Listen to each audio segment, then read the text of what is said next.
dasar pada ayat yang saya baca awal-awal tadi. Allah Subhanahu Wa Taala sebut, qad aflahal mu'minun. Qad aflahal mu'minun. Berjayalah orang mukmin. Rasulullah kata, orang mukmin yang berjaya ni orang yang boleh jaga 3 perkara yang besar. 3 perkara yang besar dalam hidup ni. Yang pertama, kita tolong jaga keyakinan hidup dengan Islam. Jangan hidup kita ragu-ragu terhadap Islam. Hidup kita ni mesti kita benar-benar menjadi seorang Muslim yang menyerah segala erti hidup kita untuk Islam. Sebagaimana yang disebut oleh Allah, wala tamutunna illa wa antum muslimun. Jangan kamu biarkan kematian kamu saat mana kamu mati itu kecuali kamu benar-benar seorang Muslim dalam hidup kamu. Maknanya Islam yang sebenar. Jangan teragak-agak dengan Islam. Tuan-tuan jangan teragak-agak. Kalau tuan-tuan teragak-agak dengan Islam, dia timbul keraguan terhadap Islam dalam hidup kita, kita tak boleh dapat kejayaan dalam hidup kita. Kita tak boleh mengucap. Di antara perkara yang paling utama dalam hidup kita, kita tak boleh mengucap 2 kalimah syahadah. Datang sampai di dada dia je. Sampai roh kita sampai di halqum ni. Rasulullah cerita menyamar syaitan. Menyamar duduk sebelah diri kita ni. Menyamar siapa? Menyamar arwah ayah kita. Dia sebut terus, anakku, jangan mati dalam Islam ya. Ni abah ni, abah yang pernah membesarkan kamu waktu mana kamu kecil-kecil dahulu. Waktu mana kamu mandi di pagi hari dahulu, siapa yang mandikan kamu? Abah kan? Abah yang pernah bersusah payah menghantar kamu di belajar dahulu. Abah pernah menyusun hidup kamu begini-begini. Jangan mati dalam Islam. Mati bersama dengan abah. Abah sudah mendapat kenikmatan dan kejayaan. Matilah bersama dengan abah. Abah mati dalam Yahudi. Disebut demikian. Kalau kamu nak selamat, kamu mati dalam Yahudi. Bila kita cuba nak mengucap juga, Rasulullah sebut, datang sebelah kiri. Syaitan menyamar sebelah kiri ni, sebiji muka arwah ibu kita. Ingat betul-betul ni, orang Putrajaya saya nak pesan, sebiji muka arwah ayah kita. Dia akan sebut apa dia? Arwah ibu kita. Sambil goyang buah dada. Anakku, jangan mati dalam Islam. Jangan mati besar, jangan mati dalam Islam. Ni ummi, ni mami, ni ibu, ni mak yang pernah menyusukan kamu. Dada ni pernah menyusukan kamu waktu mana kamu kecil-kecil dahulu. Jangan mati dalam Islam. Mati bersama dengan ummi. Ummi mati dalam Kristian. Kalau kamu nak selamat, kamu mati dalam Kristian. Dia sebut demikian. Tapi saya nak sebut pada tuan-tuan, syaitan Putrajaya ni tuan-tuan, dia tak sebut mati dalam Yahudi. Syaitan di Putrajaya ni dia tak sebut mati dalam Kristian. Tuan-tuan tunggu sikit je lagi. Bila dekat nak meninggal dunia, dia sebut, anakku, matilah kamu dalam Islam liberal. Dia sebut demikian. Anakku, matilah kalian dalam Islam nasionalis. Anakku, matilah kalian dalam Islam sekularis. Matilah kamu dalam Islam pragmatis, Islam nasionalis, Islam yang disebut demikian. Kita dengar Islam juga ni, mati je lah, kita sebut demikian. Akhirnya kita mati dalam keadaan tidak Islam yang sebenar. Allah sebut dalam hidup kita ni, wa may yabtaghiral islami dinan falan yuqbala min. Siapa yang mencari selain daripada Islam sebagai satu cara hidup dia. Islam ni bukan dipahami dengan religion. Tuan-tuan jangan salah anggap. Ramai orang kita menganggap Islam ni religion. Dia bukan religion. Dia bukan dalam bentuk agama, tapi dipanggil dinul hayah. Satu cara hidup kita. Sebab tu Allah sebut, wa may yabtaghiral islami dinan. Dinan maknanya cara hidup kita. Ekonomi kita, ekonomi Islam. Sosial kita, sosial Islam. Pendidikan kita, pendidikan Islam. Politik kita, politik Islam. Kebudayaan kita, kebudayaan Islam. Semua cara hidup kita dengan Islam. Tak boleh kita sebut, saya terima Islam dalam bab ni je Ustaz. Dalam bab ni saya tak boleh terima. Tak boleh demikian. Bila kamu sebut Islam, udkhulu fis-silmi kaffah. Masuk Islam semua sekali dalam hidup kita. Yang disebut dengan keyakinan hidup. Keyakinan hidup ni, orang kita ni, lagi kita berusia, lagi kita teragak-agak terhadap Islam. Lagi kita ni berumur, dalam diri kita ni, lagi kita jadi hilang keyakinan terhadap Islam. Yang ni bahaya. Yakin dengan apa? Yakin dengan duit. Yakin dengan jabatan. Yakin dengan kawan-kawan. yakin dengan pengaruh hidup dia tersendiri. Dia tak yakin dengan Islam. Yang ini bahaya. Bahaya tuan-tuan. Dalam hidup kita, kalau kita nak berjaya, tambahkan keyakinan hidup dengan Islam.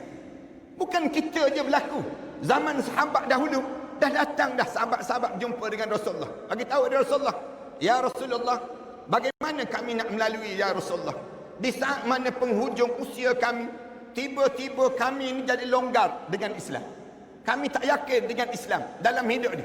Jadi kami yakin dengan apa dia? Dengan duit kami. Kami yakin dengan kekuatan kami. Macam mana kami nak lalui saat itu ya Rasulullah? Rasulullah sebut. Rasulullah pesan ni kepada setiap di kalangan kita. Pagi-pagi Rasulullah sebut mulut kita. Raditu billahi rabba wa bil islami dina wa bi Muhammadin nabiyyan wa rasulah. Ini tiap-tiap pagi mulut kita sebut demikian. Raditu billahi rabba. Aku redalah Allah itu Rabb aku. Wa bil islami dina. Islam ni sebagai satu cara hidup aku. Jangan percaya dengan nasionalis. Jangan percaya dengan sekularis. Jangan percaya dengan liberalis. Semua pembohong-pembohong. Yang kalau kita percaya dengan mereka, kita akan gagal bila kita menghadap di hadapan Allah. Jangan percaya dengan cara demikian. Apatah lagi percaya dengan kekufuran. Apatah lagi percaya dengan orang munafik. Islam ajar dalam hidup ni, jangan kamu pergi percaya selain daripada Islam. Hidup kamu, inna salati wa nusuki wa mahyaya wa mamati lillahi rabbil alamin. Mulut kita kan sebut demikian. Sembahyang saya, segala amal ibadah saya, segala yang disebut hidup saya, kematian saya, semuanya untuk Allah, untuk Allah, untuk Allah. Ini keyakinan yang pertama, yang mesti sentiasa ada dalam kehidupan kita. Yang kedua, para hadirin sekalian, tolong jaga apa dia? Nak suruh berjaya dalam hidup, tolong jaga ibadah. Jaga ibadah dalam hidup. Ibadah apa yang kena jaga sangat untuk kita nak berjaya? Jaga ibadah solat. Ibadah solat simbol kejayaan dalam kehidupan. Kalau tuan-tuan tinggal solat, itu simbol kegagalan dan dalam kehidupan seorang. Siapa-siapa yang tinggal solat dia, tak usah ceritalah dia hebat macam mana. Tak usah bagi tahulah dia kaya banyak mana. Tak payah bagi tahulah pengaruh dia seramai mana. Bila dia tinggal solat, dia dianggap tidak berjaya. Gagal dalam hidup ni. Gagal terus dalam hidup kita ni. Kerana apa dia? Awwalu yuhasibu indallahi yaumal qiyamah as-salah. Soalan yang pertama yang akan ditanya di hadapan Allah nanti, sembahyang. Sembahyang. Soalan yang pertama yang kita akan berhadapan bila kita menghadap di hadapan Allah Subhanahu wa taala. Siapa yang sama terhadap sembahyang, maka yang lain tu barulah dikira, diambil kira. Maknanya dalam solat. Solat yang bagaimana? Saya nak pesan sikit. Solat yang semakin berusia, semakin khusyuk kita dalam solat kita. Solat ni jangan sekadar solat je begitu, jangan. Tetapi semakin kita berusia, semakin kita dekat dengan Allah. Semakin khusyuk. Tanya diri masing-masing. Tanya diri, ayah-ayah, ibu-ibu tanya. Semenjak solat ni, berapa kali dah kita menitik air mata? Semenjak kita di sujud, berapa kali dah kita dalam keadaan saat ini, kita dalam keadaan mengalir air mata kita? Berapa kali dalam hidup kita? Maknanya pada kita jaga solat menjadi keutamaan dalam kehidupan. Dua, dalam bab ibadah. Saya nak sebut sikit lagi. InsyaAllah kita bagi peluang pada azan. Dah masuk waktu. Mudah-mudahan Allah bagi kebaikan pada kita.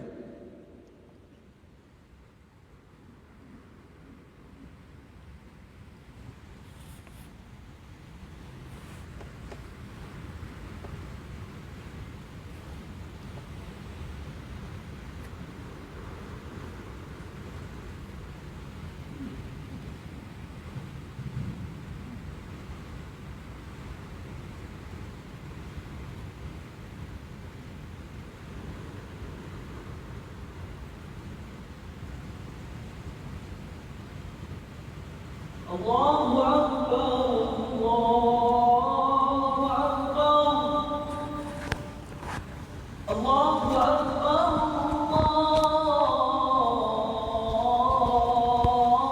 Allahu Akbar. Asyhadu an la ilaha illallah.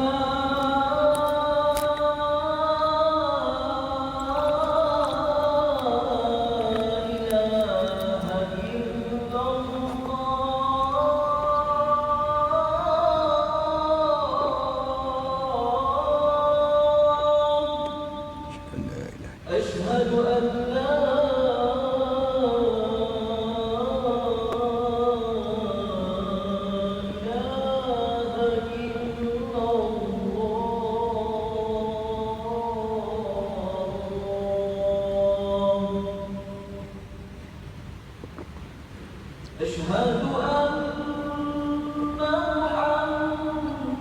محمدا رسول الله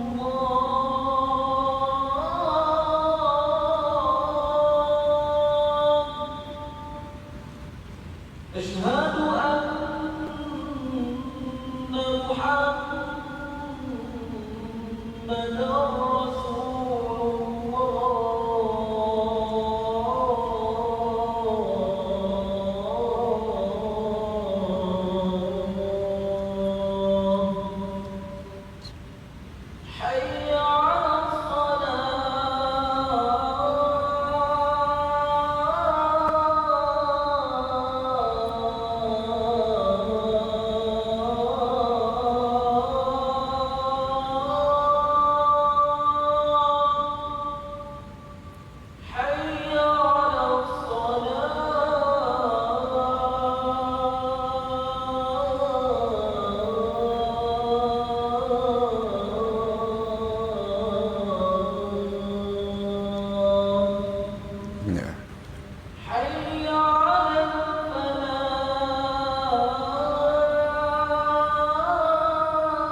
Tuan-tuan, kita sambung sikit je lagi.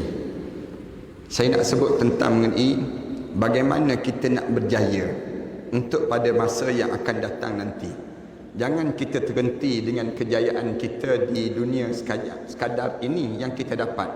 Tapi pastikan kita berjaya sampai semua yang hadir malam ni di kalangan ahli syurga Allah SWT. Macam mana kita nak jadi kejayaan itu pada kita? Yang pertama saya sebut tadi ialah kita mesti jaga keyakinan hidup terhadap Islam. Jangan tergoyang keyakinan hidup kita ni terhadap Islam.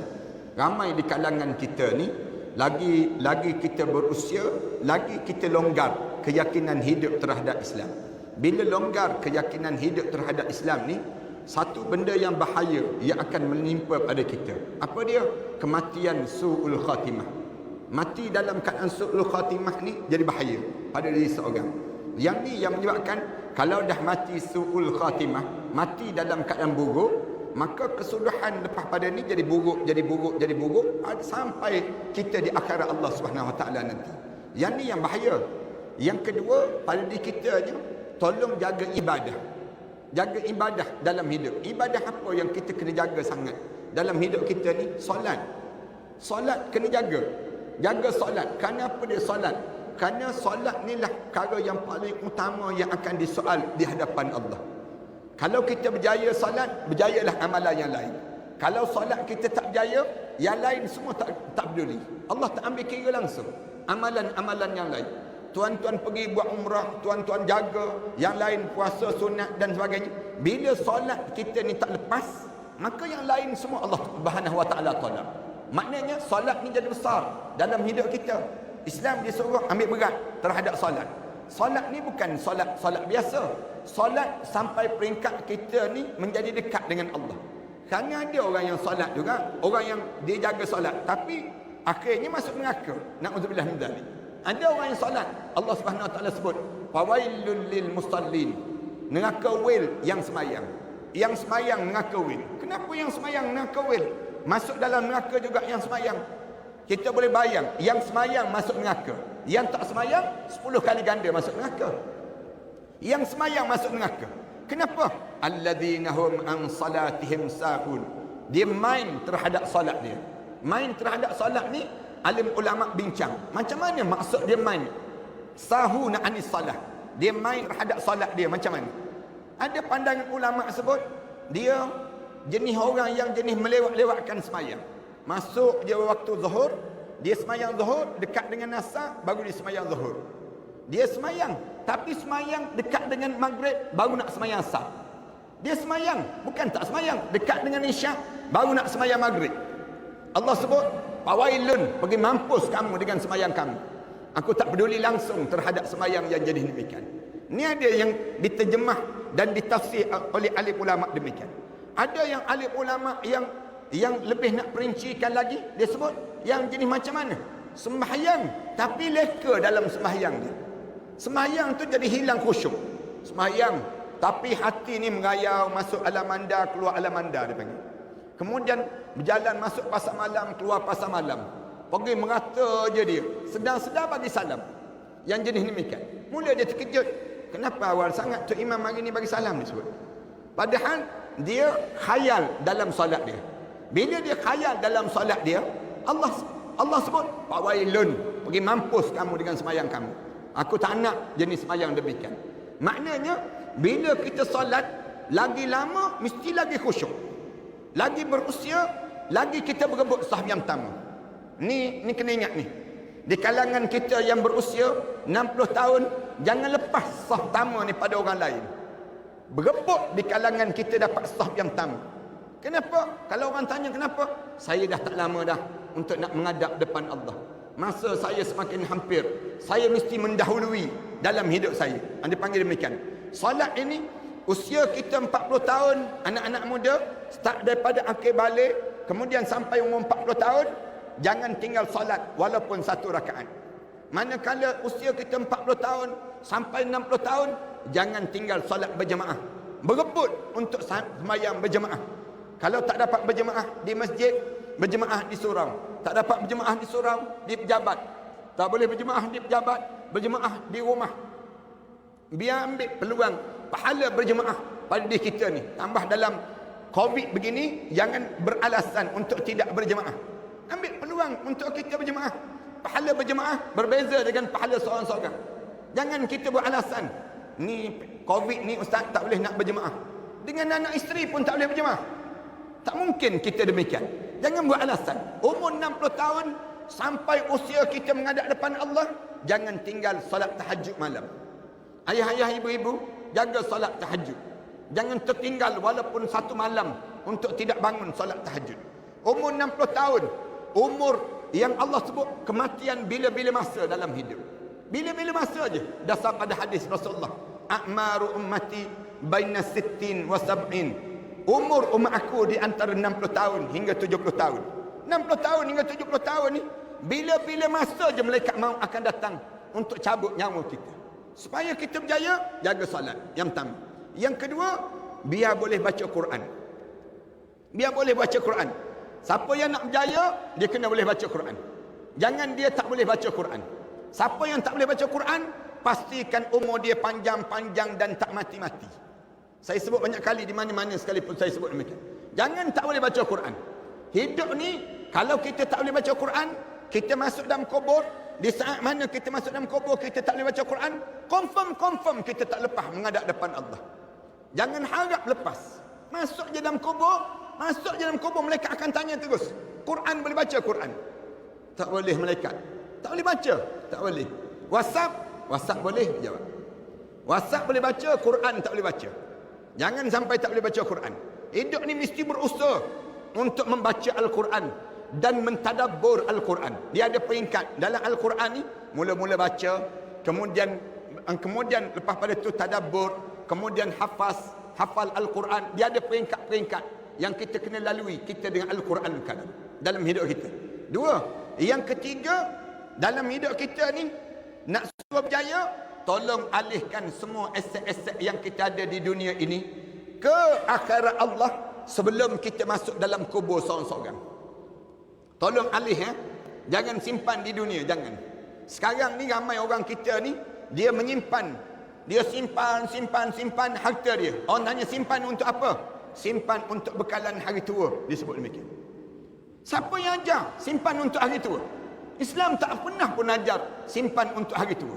Jangan simpan untuk hari tua. Simpan untuk mana? Simpan untuk ke syurga. Simpan untuk ke syurga. Macam mana kita nak ke syurga? Sekarang harta-harta yang kita tak boleh guna, kita tak guna dah dalam hidup kita ni, alih ke akhirat. Hantar ke akhirat. Macam mana kita nak hantar ke akhirat? Kita pergi jumpa dengan AJK masjid, jumpa dengan pejabat agama, bagi tahu, rumah saya tu saya nak wakaf kalau saya meninggal dunia. Kereta saya tu saya nak wakaf bila saya meninggal dunia. Tersebut demikian. Bila saya meninggal dunia, menjadi milik masjid, menjadi milik pejabat agama, menjadi milik kerja agama, dipanggil. Manakala untuk anak-anak kita, bahagi-bahagi. Mana-mana yang patut kita bahagi, kita hibah. Waktu mana kita hidup, jauh lebih baik daripada menunggu dia faraid harta benda kita. Kerana banyak dah kes di mana berlaku faraid bertahun-tahun tak selesai masalah faraid. Bila meninggal dunia, menyebabkan kita terseksa dalam kubur. Sekarang kita tak rasa dah. Cuba try mati nak tengok. Terseksa ke tak terseksa? Bila kita masuk dalam kubur tu, terseksa kita. Anak-anak kita berkelahi berebut harta benda kita yang tak berkesudahan. Dua. Yang ketiga dan yang akhir sekali, siapa yang nak berjaya, tolong jaga akhlak. Tolong betulkan akhlak. Yang istilah sekarang ni, orang kita sebut, kita jaga kita. Kita jaga kita. Akhlak apa dia yang mesti ada? Semakin berusia, semakin kita menunjukkan diri kita ni tanda-tanda ahli syurga. Semakin kita ni berumur dalam hidup kita, biar orang nampak ni tanda ahli syurga ni. Cara berpakaian ahli syurga, cara tuturan ahli syurga, cara kita berinteraksi dengan orang, kita sentiasa dalam keadaan gambaran ahli syurga. Macam mana gambaran ahli syurga? Yang pertama, dia jaga diri dia. Dia jaga betul-betul diri dia. Mulut dia tak cakap sembarangan. Dia sambung silaturrahim. Ini di antara benda yang besar dalam hidup dia. Dia sentiasa jaga diri dia untuk mendapatkan syurga Allah. Yang kedua, dia jaga hubungan dia dengan mak dan ayah dia. Jaga hubungan dengan ibu dan ayah. Ibu dan ayah ni besar dalam hidup kalian. Dalam hidup saya, terutama bagi orang lelaki. Saya sebut banyak kali di mana-mana pun. Orang lelaki tolong jaga hubungan dengan mak ayah. Jangan kalian singgung hati mak ayah kalian. Lebih-lebih lagi, mak ayah kita yang semakin tua, semakin berumur, dia masih lagi hidup. Jangan di kalangan kita sibuk nak lepas mak ayah untuk dijaga oleh adik-beradik lain. Jangan begitu. Berebut untuk jaga mak ayah kita. Jangan kita beralasan. Orang kita ni beralasan. Bila mak ayah nak datang ke rumah, dia bagi tahu, tak boleh datang mak ke rumah. Kenapa tak boleh datang? Rumah saya tak ada bilik, dia jawab demikian. Mak nak tidur kat mana? Dia sebut demikian. Mak dia pun terasa hati, sampai hati kamu tak benarkan mak datang ke rumah. Dia buat alasan tak ada bilik.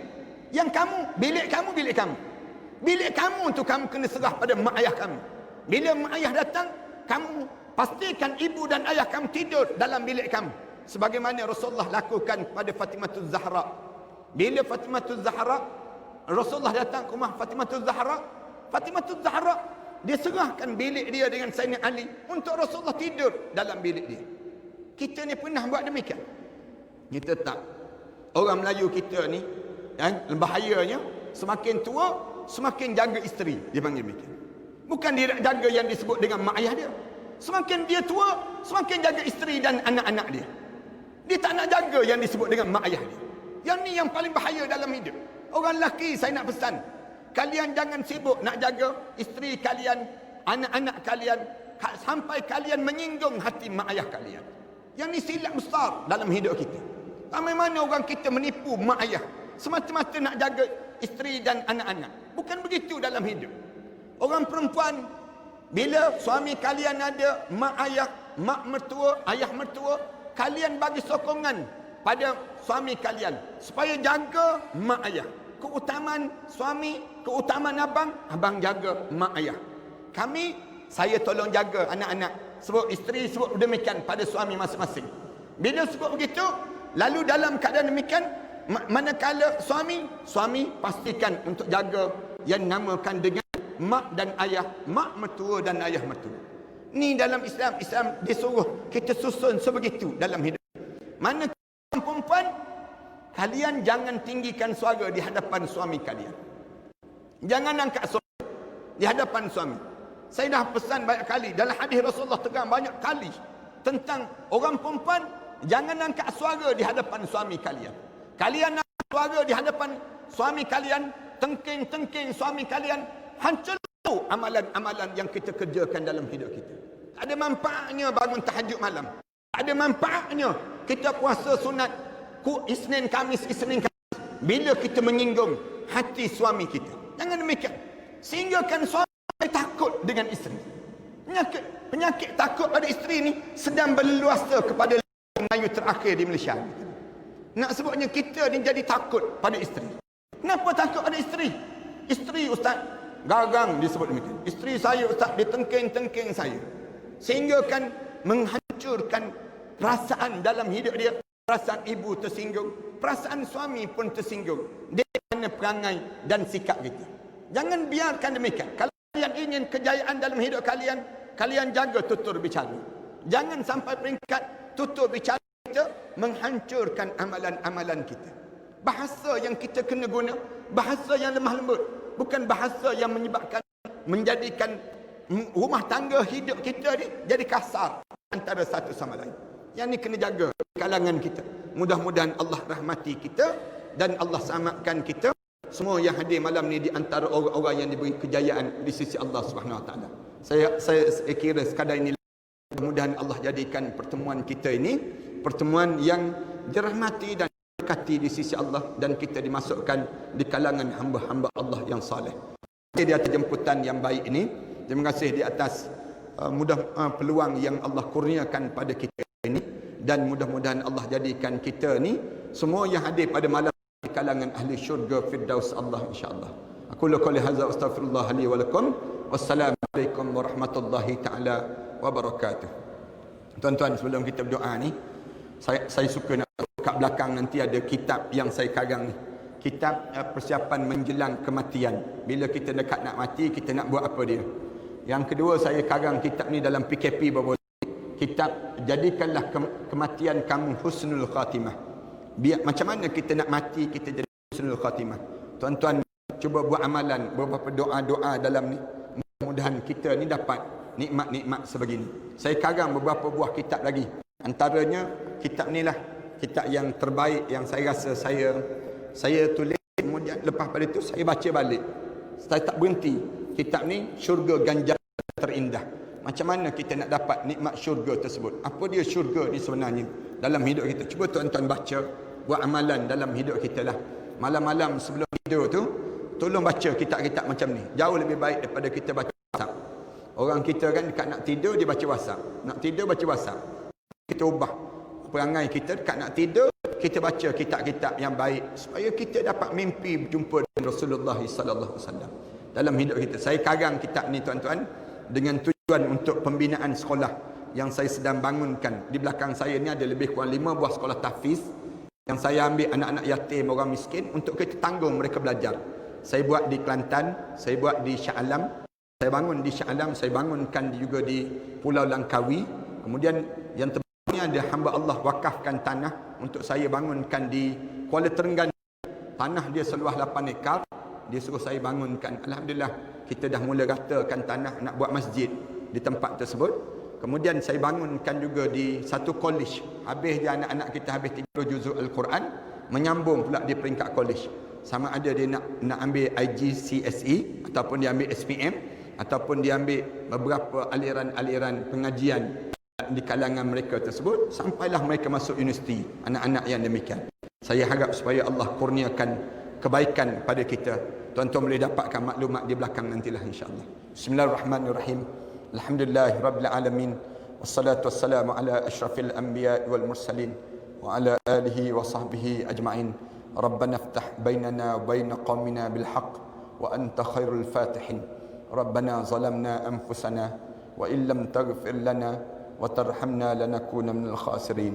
Ya Allah, ya Tuhan kami, saat kami menadah tangan ini, ya Allah, dunia ini masih lagi mengalami penyakit yang dideritai di kalangan kami ini, ya Allah. Lindungilah kami daripada terkena dengan COVID-19 itu, ya Allah. Selamat dan sembuhkanlah bumi Malaysia ini, ya Allah, daripada penyakit yang menderitai itu, ya Allah, khususnya di bumi kami dan di bumi-bumi umat Islam yang lain, ya Allah. Ya Allah, ya Tuhan kami pohon pada kamu, ya Allah, keampunan terhadap dosa besar kami dan dosa kecil kami, ya Allah. Dosa yang sengaja dan dosa yang tidak sengaja kami lakukan, ya Allah. Ya Allah, sewaktu mana kami menghadiri majlis ilmu ini tadi, ya Allah, kami datang dengan dosa-dosa yang banyak, ya Allah. Saat mana kami keluar daripada rumah kamu ini, ya Allah, kami pohon pada kamu, ya Allah, agar kamu leburkan kesilapan yang pernah kami lakukan di dalam perjalanan hidup kami ini, ya Allah. Ya Allah, saat mana kami menadah tangan-tangan sesama kami ini, ya Allah, ada di kalangan kami sedang menderita penyakit yang berpanjangan, ya Allah. Jadikanlah penyebab kehadiran ke majlis ilmu ini, ya Allah, menyebabkan kesembuhan dalam penyakit yang mereka deritai itu, ya Allah. Saat mana kami menadah tangan ini, ya Allah, anak-anak kami, ya Allah, yang sedang membesar dalam kerahmatan kamu, ya Allah, kami mengharapkan agar dijadikan anak-anak yang saleh, ya Allah. Kamu tunjukkanlah jalan penyelesaian terhadap hutang piutang yang sedang ditanggung oleh kami ini, ya Allah. Kamu jadikan setiap di kalangan kami ini, ya Allah, terbina kekeluargaan